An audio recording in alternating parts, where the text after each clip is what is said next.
Hey, it's me, Nalthazar, and welcome to another Magic the Gathering Puzzle Quest video. In today's video, I want to go over Old Gnawbone, a mythic mono-green dragon from Adventures in the Forgotten Realms. So, let's get into it.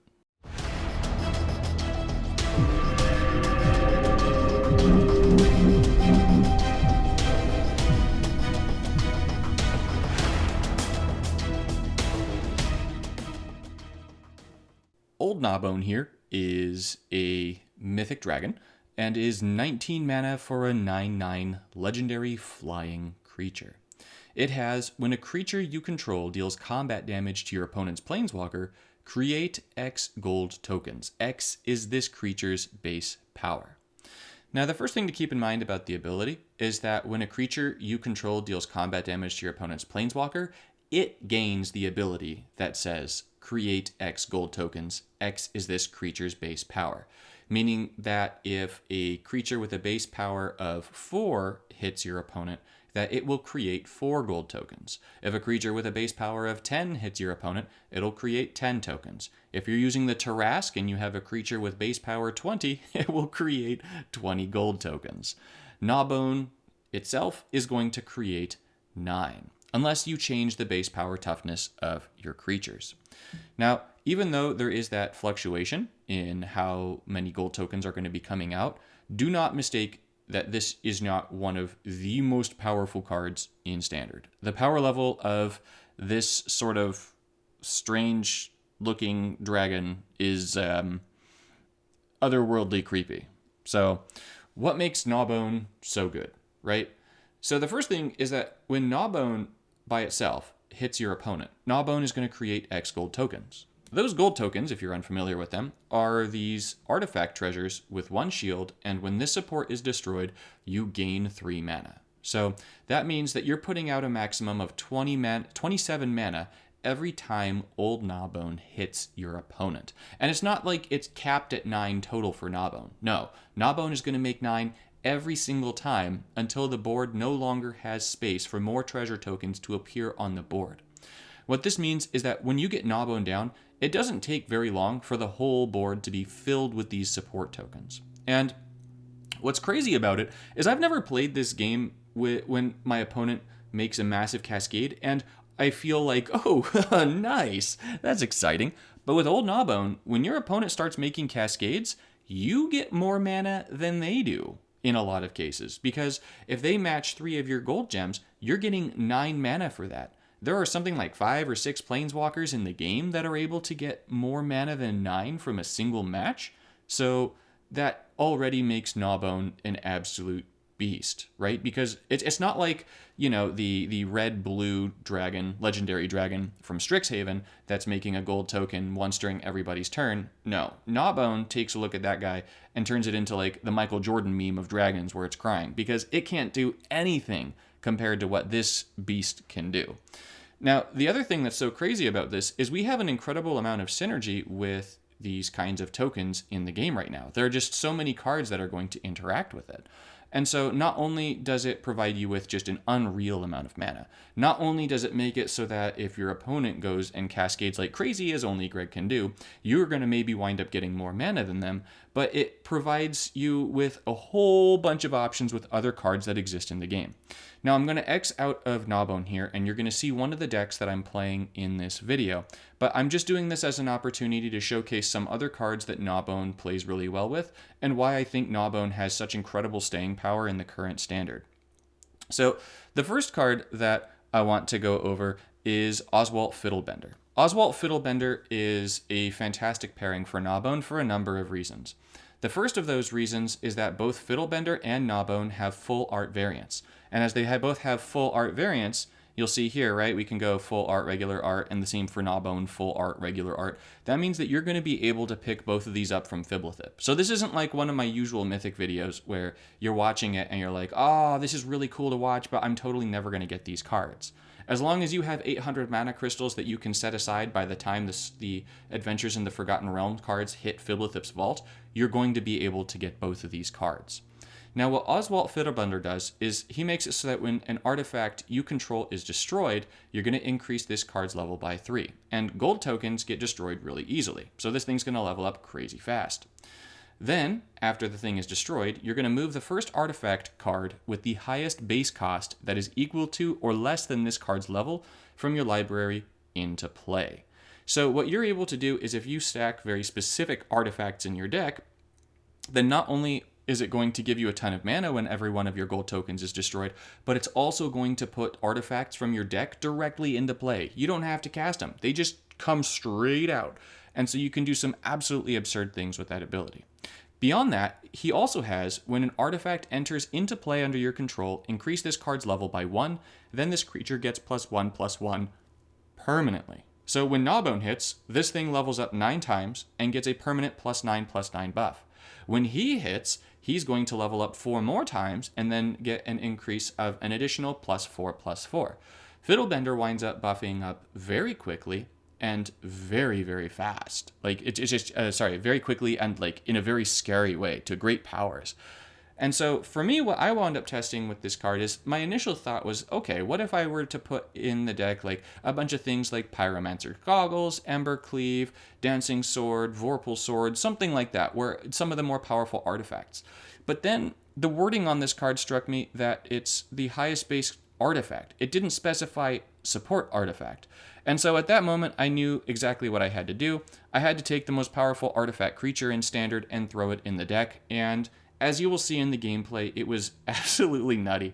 You wind up getting up to something like 18 of these constructs in a single turn, just thrown out from your deck into play for free. You don't pay for their mana. You can choose to kick them for 4, because every one of those supports that was destroyed to put it on the battlefield is giving you 3 mana, so you can kick this thing like mad. But even if you don't, you're getting these 8/8 defenders that just absolutely shred your opponent. So this is the first of the decks that uses Gnawbone, but it's just to give you an idea of that synergy that you're able to get using Gnawbone and some other cards, namely the Fiddlebender. The other deck that you'll be seeing in this video that I've had a lot of fun with is all the way up here with Mono Garruk. So for my Tiamat video, I was tempted to make a video where I showcased since Tiamat is all 5 colors, you'll see here Tiamat's all 5 colors. So I was thinking that I would just originally record a video of Tiamat in a mono white, a mono blue, a mono black, a mono red, and a mono green deck. Because I played the mono red and I was just giddy laughing. I played the mono green and I was giddy laughing. And then as I played more of the mono green, I realized that the part that was making me giddy laugh was old Gnawbone. So the Gnawbone, as we know, is going to be creating all of these gold tokens, which are supports. And so I decided to pair Gnawbone this time with Korvold. So Korvold has, when this creature attacks or enters the battlefield, destroy a support token you control, which in this case is going to be an incredible amount of gold tokens. So whenever Korvold enters the battlefield or attacks, destroy a support and gain 3 mana. Now, if you can't, you lose a creature card with a reinforcement. This will almost never happen. When a token you control is destroyed, or you lose a card reinforcement, this creature gets a permanent +2/+2 buff, and you draw a card. This means that as the whole board starts getting wiped of the gold tokens, your hand is going to fill, because you're going to draw up to 6 cards like nobody's business. You're always going to have 6 cards in hand, as a matter of fact, with these two together. And as the supports are getting destroyed, Korvold is powering up, and all those cards that are getting destroyed are giving you mana. So basically, you're just able to play a whole hand of 6 cards every turn until you kill your opponent, which happens really quickly. You wind up getting to like 100 and some odd power on the battlefield between Korvold, Gnawbone, and Tiamat in no time flat. And if that wasn't enough, there's more. I mean, the amount of synergy is absolutely ridiculous. So the other thing that's amazing about Gnawbone is mono green. And we're getting ready for a standard rotation. And mono green has probably the best world wipe spell that exists in the Eternal rotation, in the form of the Great Aurora. The Great Aurora is going to destroy every creature and support on the battlefield. Now, typically, when you're getting ready to play a world wipe, it's because you're behind in the match. Your opponent has more than you, and if you're destroying both sides of the battlefield, you want to make sure that you're going to do it because you want to stay in the match. Now, what the Great Aurora does with Gnawbone is Gnawbone, if you get Gnawbone down, and Gnawbone creates all those gold tokens, and then your opponent gets some crazy cascades, overloads the board, and it gets to your turn, and you're like, you know what, I'm going to cast the Great Aurora here. The Great Aurora is going to destroy all of your support tokens. And in destroying all of those little gold support tokens, you're going to get an excess of mana, which is going to fill your hand. And then as soon as the Great Aurora casts, it's still your turn. It's still the casting phase of your turn. And so the Great Aurora is going to resolve, fill your hand with mana, and then you're going to play it out. I have never seen a world wipe in this game that is able to just turn so quickly and then just re-enable your deck to such an extent. And if that wasn't enough, Gnawbone and Tiamat are going to be in standard together this whole time. And so will, for that matter, the World Tree is going to be with them. And the World Tree has, when it's destroyed, you can drain mana from your hand to fetch the first 5 different gods or cards with Herald from your library and put them onto the battlefield. Well, surprise, surprise, Tiamat is a god. So when you play the Great Aurora, you wipe the board, you get an incredible amount of mana. The World Tree fetches Tiamat, which is now going to come onto the battlefield for free for you. And then you're going to ultimately fill up with mana, you're going to get more Gnawbones, and horrible, horrible things are going to happen to your opponent. In this particular deck, yeah, you're also going to get the Prismatic Bridge. So, honestly, the number of things you can do with Gnawbone are insane. If you were to think about what can you do with Gnawbone, like, beyond this, is there more? I mean, you just said there was a lot. Of course there is. We could go into Legacy, and we could run something like Gnawbone with Marionette Master, which has, when a support you control is destroyed, your opponent takes damage equal to this creature's power. This is absolutely ridiculous. Gnawbone and Marionette Master are going to be making so many of those gold tokens. It's just basically going to be your opponent. You hit your opponent, it becomes your opponent's turn. Greg has a crazy cascade, and they kill themselves. Because, let's face it, nothing's going to be able to survive the wrath of that much direct damage coming to the opponent's face. It's just absolutely ridiculous. Or even more in Standard, right? Because we're talking Eternal Standard. What about Blightcaster, right? Blightcaster is a support that people forget about all the time, I feel like. And I am misspelling it repeatedly. But is a black support here from Origins that has, when a support you control enters the battlefield, the first creature your opponent gains -2/-2 until end of turn. So that means that Gnawbone alone, when Gnawbone attacks, if you've got the Blightcaster down, is going to be giving your opponent's creatures a summative -18/-18 until end of turn. And it's going to, each one of those gold tokens that comes down is going to give that separate -2/-2 debuff. So once it kills the opponent's first creature, because let's face it, almost nothing's going to take that -18/-18 in total, it's then going to start detracting from the next creature. And if you have more creatures out, you have such an absolute form of control that unless your opponent plays a board wipe themselves, it's game over. They can't do anything. So I know I'm talking about a lot of cards other than Gnawbone right now, but the point in my talking about those cards other than Gnawbone is just to showcase just how much you can do with this dragon. And there's more. It's not like this is all that you can do with Gnawbone. There are many other cards that synergize really well with this card. But all of this to say that when Gnawbone becomes available in the full art variant in Fiddlethip, if you don't already have Gnawbone, I strongly advise that you pick Gnawbone up. If you do not have some kind of defense for this monster, the next time you run into it, you are going to know why it's so strong. It is crazy. I thought it would be strong coming into the set. I had no idea it would be this strong. So I've been talking a lot. I do that sometimes. I want to go ahead and show you guys some gameplay to back up what I'm saying. So let's go ahead and see the Gnawbone in action. So as you can see, match number 1 here is with the Fiddlebender.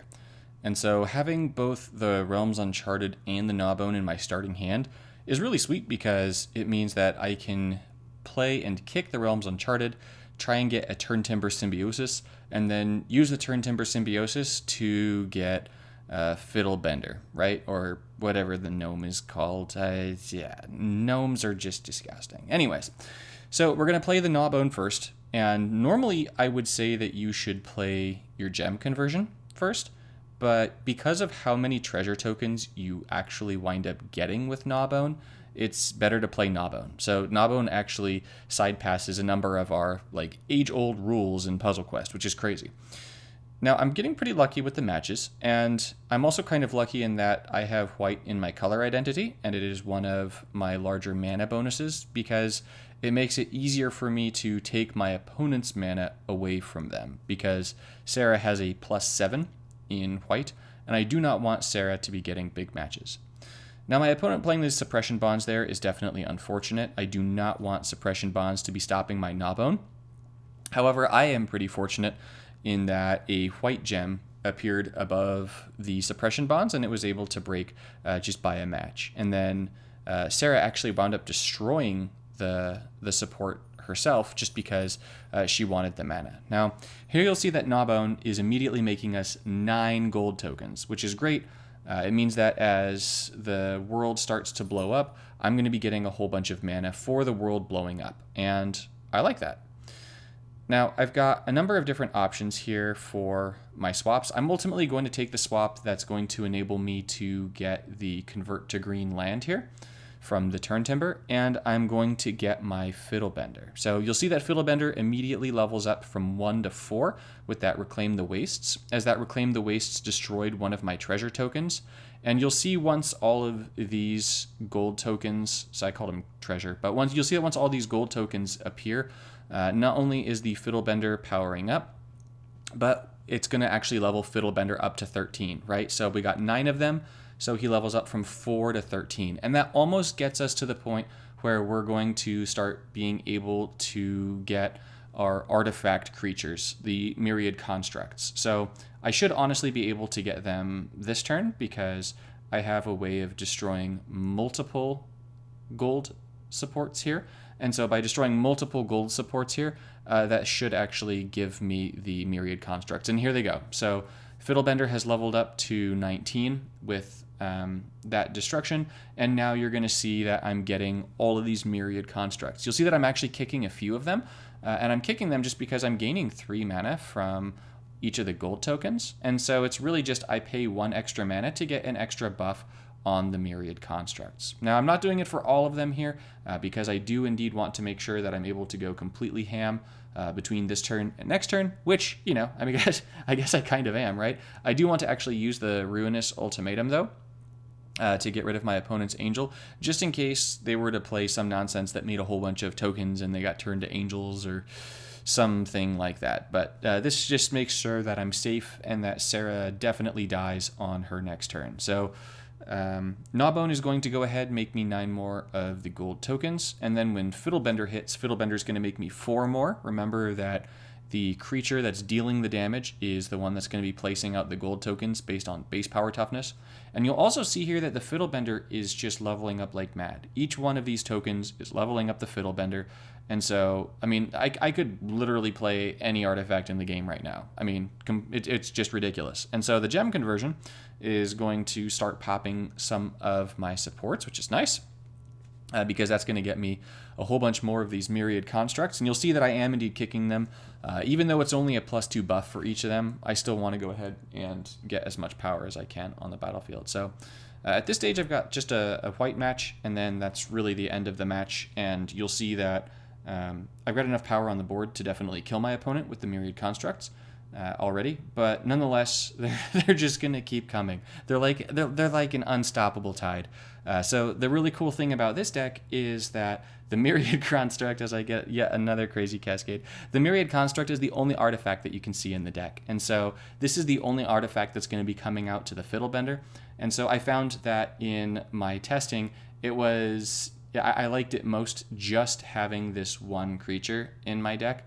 And so this one artifact as a creature, because then it enabled me to do exactly what you're seeing here. And so the 2 Gnawbones are coming down. I've got 1 extra swap. So with that extra swap, I'm going to go ahead. I'm going to destroy 2 more of the gems because it's going to get me 2 more constructs. I could just destroy none of them and wind up killing my opponent here, but I got a little bit greedy just because this was actually one of my very first matches with the deck, and although you can't actually hear it right now, I was giggling quite a bit at this because you'll see that Fiddlebender over here boosts to level 98. This myriad construct boosts him to 99, and I kill Sarah. So that is Gnawbone with the Fiddlebender.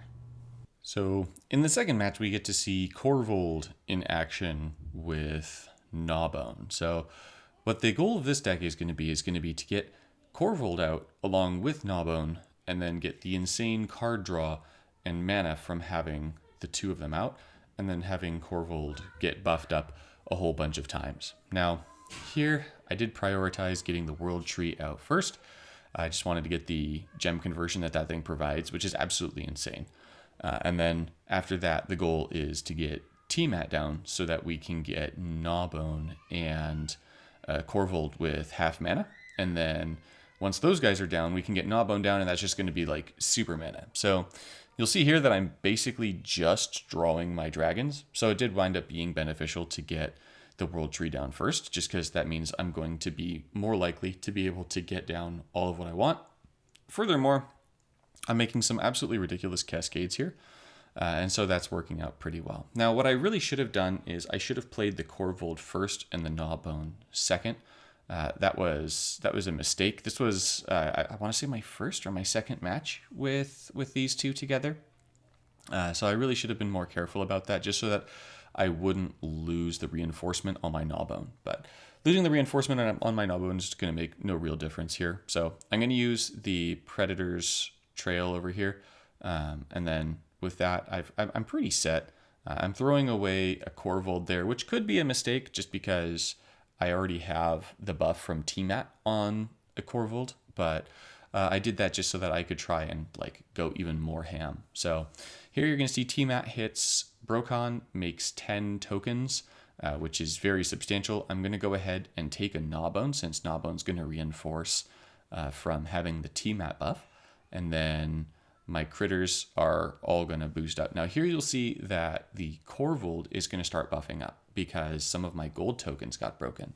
So not only is Korvold buffing up, but I'm also gaining mana alongside Brokon. So it's just further showing of just how ridiculous this whole thing gets. So at this stage, I don't want the Great Aurora. I know I'm going to win this match. There's really no reason to use it. However, that said, I do want to try and kick the Realms Uncharted so that I can potentially get some goodies out of that now. The Korvold is going to make me draw another card, so it means that I'm not going to be able to pull both of these turn timbers, but that's okay. I didn't need to pull both of them anyways, and it looks like I won't quite be able to kill Brokon here. T-Mat has Berserker because of the third ability from Garruk, and then I'm going to fill the entire board with these tokens now. So if you're wondering why my voice sounds like it does, I just woke up. And since I'm going to be out with my family all day, I wanted to make sure that I was able to finish this recording for you all so that you guys could still see it today. So this is my I just woke up voice. Anywho, so this turn, Brokon is definitely going to lose the game. He has to play a Ruinous Ultimatum or something to stop me from winning this turn, and he doesn't. So this is definitely going to be game over. But what you'll see is that even though this is going to be game over this turn, we're still going to be able to just make absolute oodles of poodles happen because of the ridiculousness from Gnawbone and Korvold. So I'm going to be looking for a way to destroy as many gems as possible. And so that green into loyalty is definitely the way to destroy as many gems as possible. And we wanted to destroy all those gems because we wanted to be able to have some gems to convert with Reclaim the Wastes. And that's exactly what happens there. And so we're able to start getting matches. We're starting to get a whole bunch more mana. Korvold is buffing up even more. You'll see that Korvold's already at 57 power, which is nice and rising. So here with this turn timber, I'm actually going to take a Korvold because you'll see that my next dragon is just a sliver away. So by taking Korvold, I know it's going to destroy a gold token. And by destroying that gold token, it's going to enable me to cast these other cards in my hand. So I'm not going to kick that one because I know that I've got this Korvold right here. I know I've got another dragon that's coming up as long as I don't kick it. So Gnawbone is coming in, and this is just way too much damage. There's no way that Brokon's going to survive this. We're doing about 160 damage here. So that's the match. That's Gnawbone. That's the craziness that you can get if you play with this card. So good luck in getting Gnawbone yourself. Thank you so much for watching, and I'll see you in the next one.